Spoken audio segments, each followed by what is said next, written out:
Hey, it's Michael.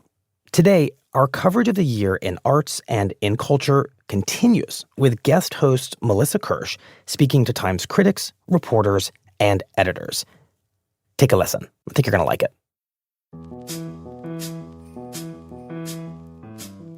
From the New York Times, this is The Daily. I'm Melissa Kirsch, Deputy Editor of Culture and Lifestyle. As we close out 2024, I'm talking with my colleagues around the newsroom about what they watched and listened to and read this year. Today, we're talking about books. I'll talk with Gilbert Cruz, the editor of the New York Times Book Review, about the best books of the year and the best books of the century. Then the Times' book critics will join us with some of their favorites of 2024. And the critic Dwight Garner will share some of the funniest, snappiest, and most insightful writing he encountered this year. It's Tuesday, December 31st. Gilbert Cruz, hello. Melissa, hi. Okay, so every year, the staff of the New York Times Book Review puts out a list of the 10 best books of the year. It has just come out. Tell me about how that list comes together. Sure. So a bunch of editors and critics over the course of the year, really, are meeting monthly. And at every one of those meetings, we're discussing books that we think are great. And these are books that sort of go through the ringer. We're really debating them over the course of the whole year. At the end of October, which is when this process ends, we take a vote. And these 10 books are the result of that vote. Got it. Okay, so let's take a spin through the list. Sure. Let's start with fiction. The 5 fiction books, some of them might be familiar to you. All Fours by Miranda July, Good Material by Dolly Alderton, James by Percival Everett, Martyr by Kaveh Akbar, and You Dreamed of Empires by Alvaro Enrique. Do you have a personal favorite from that fiction list? I do. And I think it's the smallest book on this list, actually. It is You Dreamed of Empires by the Mexican writer Alvaro Enrique. And it essentially imagines the first meeting between Hernan Cortez and Moctezuma, the Aztec emperor, in what is now Mexico City in 1519.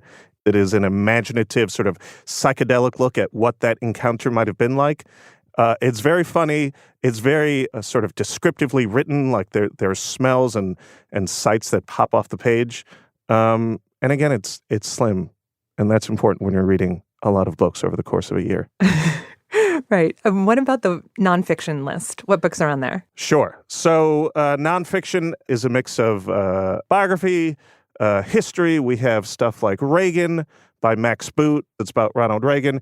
Everyone Who Has Gone Is Here by Jonathan Blitzer. The Wide, Wide Sea by Hampton Sides, which I will talk about in a minute because I really loved it. I Heard Her Call My Name by Lucy Sant.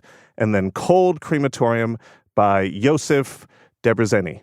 And so your favorite nonfiction selection? The Wide, Wide Sea. So The Wide, Wide Sea is about Captain Cook, Captain James Cook.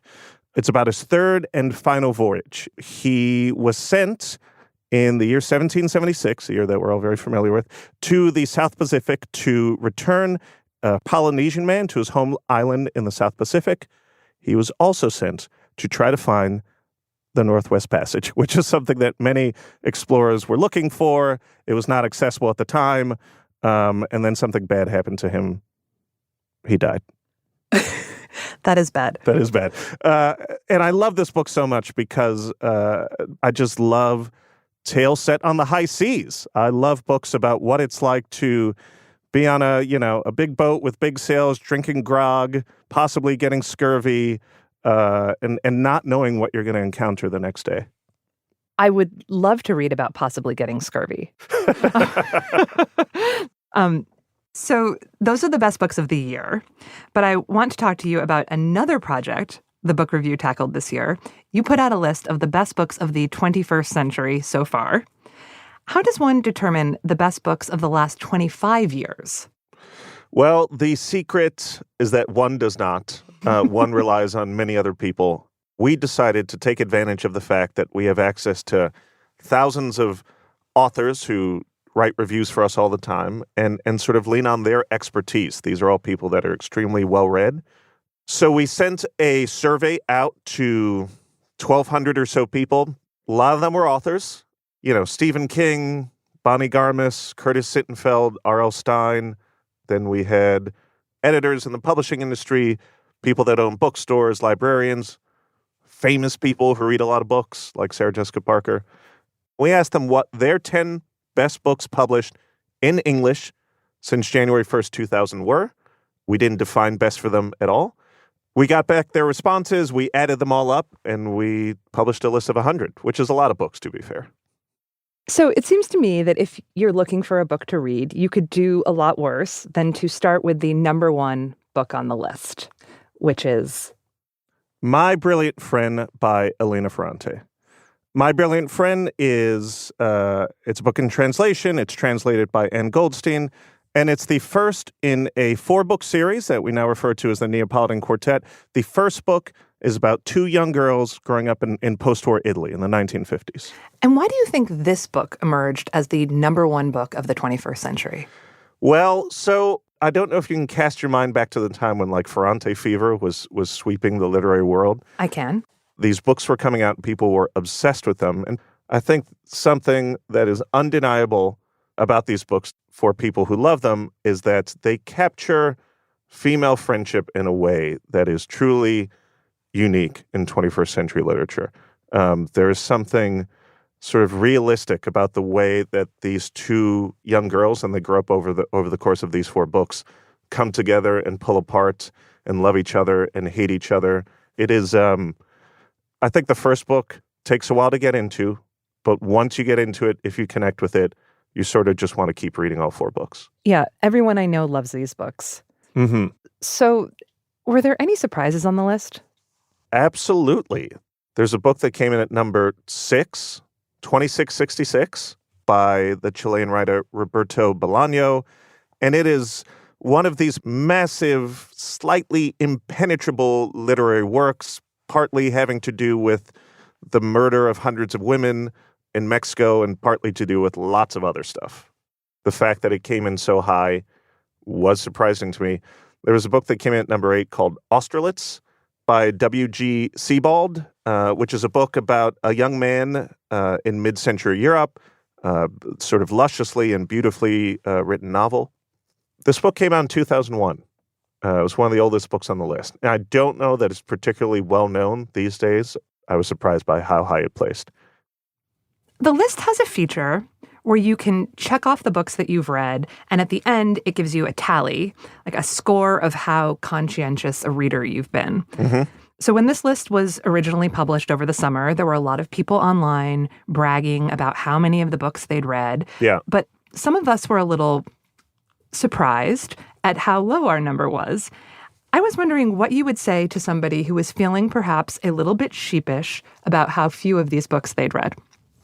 I would say flip that on its head and think about how much reading, how much wonderful, delightful reading is ahead of you. You can feel badly about this, or you can say, oh my God, look at all these amazing books I want to read. But I did not. I'm looking at my tally right now, which I'm 100% not going to tell you what the number is, and it's embarrassing. I'm the editor of the New York Times Book Review. I should have read more books on our list than this. But what I want to say is you can still be a reader who reads widely and curiously and not have read many books on this list, right? Yeah, I mean, look, I bring up all the time, I still have not read Middlemarch by George Eliot, but I have read, I don't know, The Amazing Adventures of Cavalier and Clay by Michael Chabon, right? So which is more valuable? I don't think there's an answer to that. I think it's just where your taste leads you.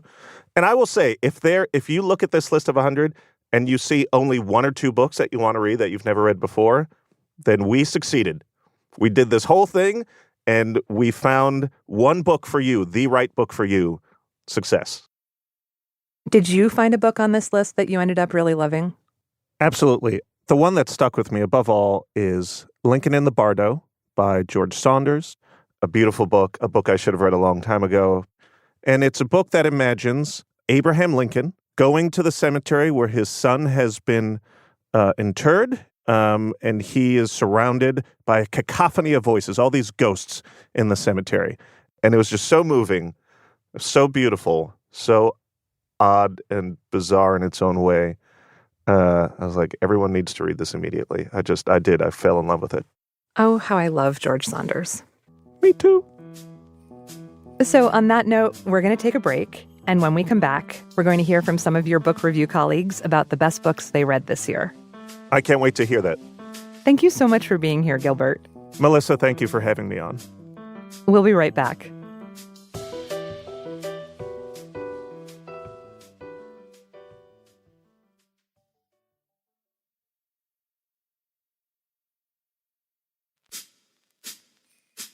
"2024 for me as a reader was an abundance of riches." Today we're talking about the best books of the year. We asked our colleagues at the Book Review to recommend some of the books they loved in 2024. My reading in 2024 was chaotic. My reading in 2024 was kind of all over the place because my job is kind of all over the place. I read 70 books this year. I'm not telling you how many I read for pleasure. I read more than 100 books this year. Do you never ask a books editor how many books they read? Listeners, that is a mystery that we'll have to talk through in person. I'm MJ Franklin. I'm an editor at the New York Times Book Review, and a book I loved in 2024 is Margot's Got Money Troubles by Ruthie Thorpe. It is about a 19-year-old student, Margot, who gets pregnant by her college professor, then gets dumped and loses her job. So, to make ends meet, she starts an account on OnlyFans, which is a website best known for sex work. And you just follow Margot as she's trying to step into adulthood, as she's trying to make ends meet, as she's trying to kind of come into her own power. Underneath this very playful, zany, colorful plot, there's a really sharp commentary about gender and power, about sexuality and shaming, about the demands that we put on young women to become mothers, but then how, as a society, we don't support motherhood. And it all comes together in this book that is playful and layered and smart. I've been recommending it to everybody.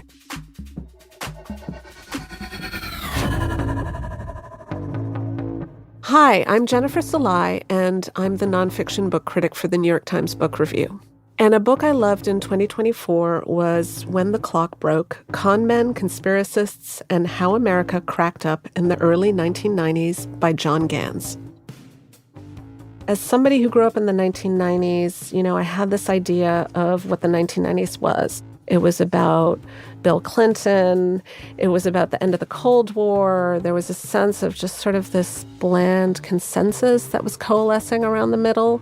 This book just shows us that there was a bunch of just stranger, weirder stuff that was happening back then. You have David Duke, who was a grand wizard of the KKK who thought he might become president. Ross Perot actually ran as a third-party candidate. You had these right-wing thinkers coming up with what was actually like an intellectual apparatus for the radical right. So when I first read the book in the summer, I was thinking, I think, of course, to the election ahead, but no matter who was going to win in the November election this year, this is a book that will continue to be relevant and I think provides like an interesting light on the sort of bewildering moment that we live in. Hi, I'm A.O. Scott, and I'm a critic at large for the New York Times Book Review. A book that I really loved in 2024 was a collection of poetry by Diane Seuss. The book is called Modern Poetry, and the thing that I really like about this book is that it's very accessible. This book, in a very unusual and original and I think moving way, says, reader, you may have no idea what the hell modern poetry is, but here's what it means to me. And what it means to her is so personal and revealing and funny. She's such an inventive poet, just in terms of what she does with form, with rhyme, with language. And I think that you don't have to care or know anything about poetry to enjoy it. It serves almost as a kind of introduction to poetry in a funny way. Great book, highly recommended.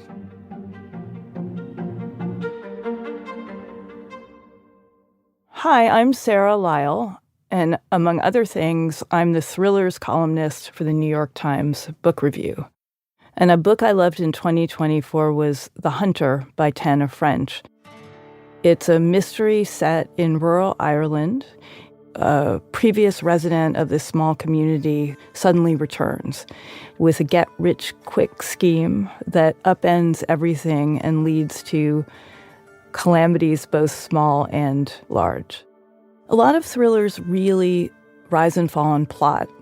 You read them really to kind of find out what happened next. But what makes this book stand out to me is it's just exquisitely written. Every turn of phrase has had care put into it. It heightens your senses, I think, to the nuances of people's behavior and appearance. It's a great book for when you have a little bit of extra time and really want to enjoy what you're reading rather than race through it.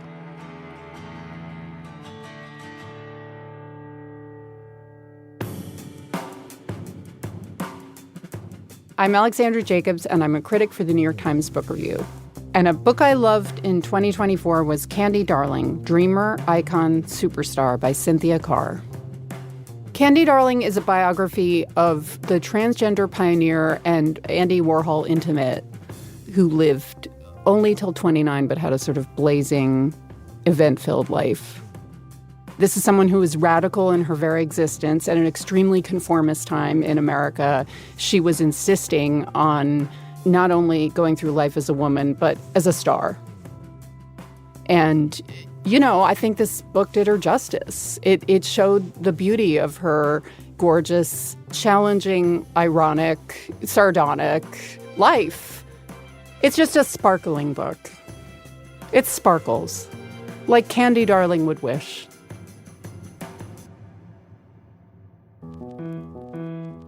If you were scrambling for a pen to write down those titles, here they are once again. Margot's Got Money Troubles by Rufi Thorpe. When the Clock Broke, Con Men, Conspiracists, and How America Cracked Up in the Early 1990s by John Gans. Modern Poetry by Diane Seuss. The Hunter by Tana French. Candy Darling, Dreamer, Icon, Superstar by Cynthia Carr. When we come back, Dwight Garner cracks open his commonplace book. What's a commonplace book? We'll tell you all about it in just a minute.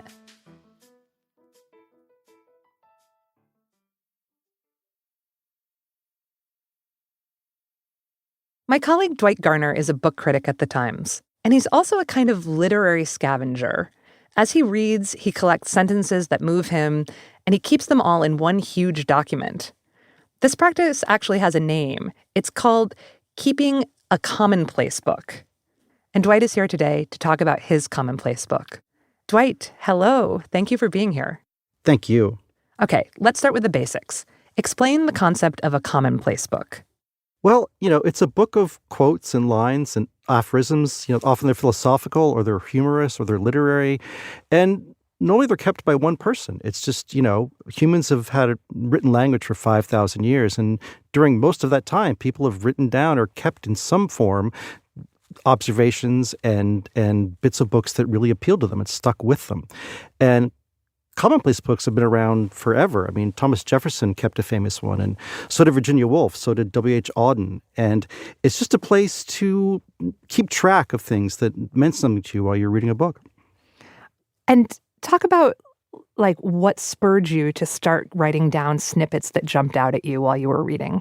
Well, I was pretty young. I was in my teens, and I was just this huge reader. And once in a while, I would come across a line that really stood out for me. And I thought, well, this is why I'm reading, for a sentence like this that really shakes me awake and opens my eyes. And I would start writing them down. And, when you're a teenager, the things you think are cool and interesting, life is like a box of chocolates. How true. They're not the things you think are cool and interesting when you're 59, as I am now. And so my taste has grown over time. But I started doing this when I was pretty young. And I just, some people collect stamps. I collect sentences and observations, and I find that I'm always sort of moved by them. So do you have any idea of how many quotes or sentences or lines you added in 2024? Oh, God. I would say probably 1,000, at minimum, because... Wait, 1,000? Okay, I need you to, break down to me Dwight Garner reading, because I'm imagining you like with a keyboard next to you while you're reading, or are you highlighting in the book? I'm reading the book, okay, and I'm highlighting, and then when I'm done with the book, I slap it down next to my laptop, and I flip through it page by page, and I type out the best quotes that I've marked in there. I find the act of typing something, typing a line, typing an observation, typing a great word, sort of fixes it in my mind a bit. I'm more likely to remember it. Okay, so let's take a look at your commonplace book for 2024. Give me a line that you added to the book this year.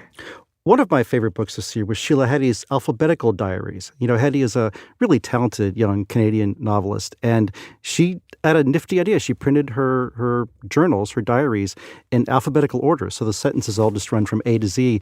And she wrote, "No one at this point in history knows how to live, so we read biographies and memoirs, hoping to get clues."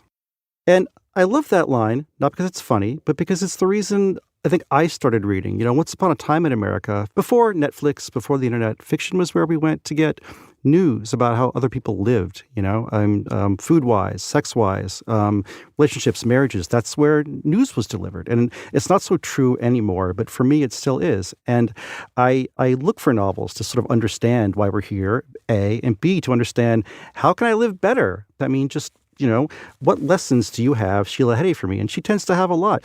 The title of her 2010 novel was great. It was How Should a Person Be? And in a way, I think every novel asks that. And the fact that she was great enough to title a novel that is really terrific. Mm-hmm. And it seems sort of like that's what you do when you're reading and when you're keeping your commonplace book. You're sort of taking notes on how to live. Do you think that way when you're reading, that you're getting instructions? You know, I really am. I think that a lot of people read and think about what the world means and why we're here and how we can, you know, experience life a little more fully. And that means the small things and the large things. And that's sort of what I look for and the kind of things that I put into my commonplace book. Mm-hmm. Can we hear another one? Let me see. One book I read this year that's really remained with me is Salman Rushdie's memoir, Knife. It's about how he was stabbed on stage in upstate New York in 2022. And, you know, it's a very dark and moving book. And he goes through enormous personal pain, physical pain. And yet the book is weirdly very funny.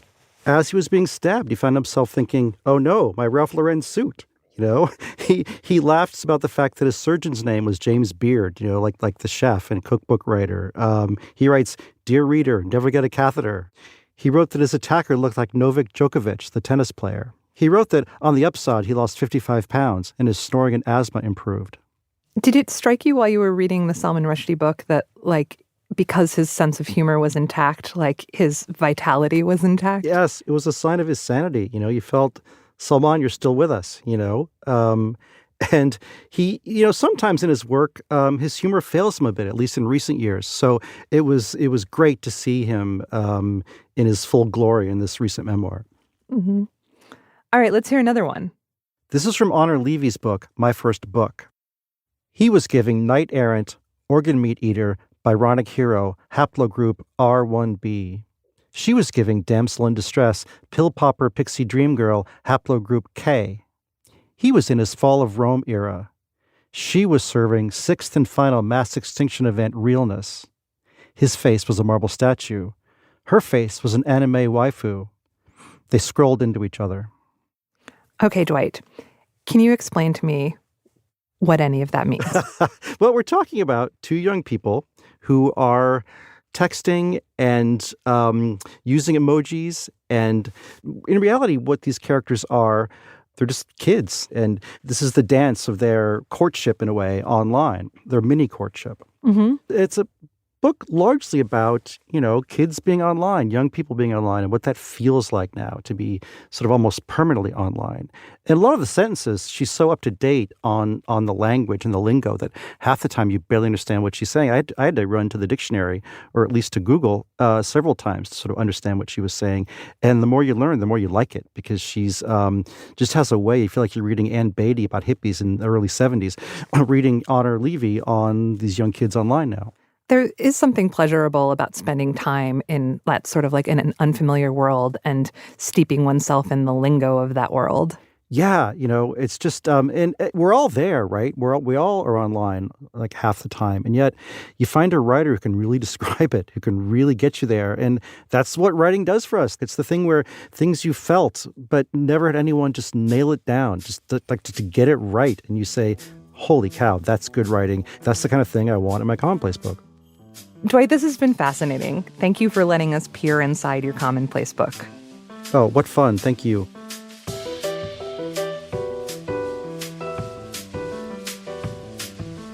Today's episode was produced by Tina Antolini and Alex Barron, with help from Kate Lopresti. It was edited by Wendy Dorr, with production support by Franny Carr-Toth, and original music by Diane Wong, Marian Lozano, and Dan Powell. It was engineered by Daniel Ramirez. Special thanks to Sam Sifton, Tina Jordan, Lauren Manley, Alicia Baitup, Sarah Curtis, John White, Elissa Dudley, Olivia Waite, Paula Schumann, and Sam Dolnick. That's it for The Daily. I'm Melissa Kirsch. Thanks for listening.